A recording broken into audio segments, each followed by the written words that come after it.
This fun gnome advent calendar needs a little candy cane to mark off the days, so I decided I would make a sparkly one out of a placemat. Look at these. You need a Sharpie, some scissors, and a fun sparkly placemat. Turn your placemat over and go ahead and draw a candy cane. You could trace one if you want. I'll actually trace the second one because I can only draw a candy cane facing this direction.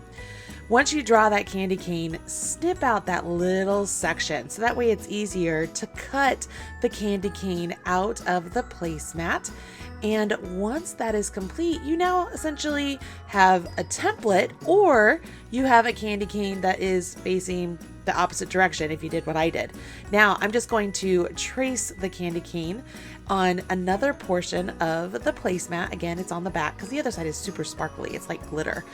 And I'm going to repeat the process. I'm going to cut out this little square from the placemat and then cut out the candy cane from that square. Once it is all done, look at this, you guys. Bob's your uncle. You have 2 candy canes or more, however many you need. And we now have some very fun sparkly candy canes that we can use to mark the days on our advent calendar. Enjoy!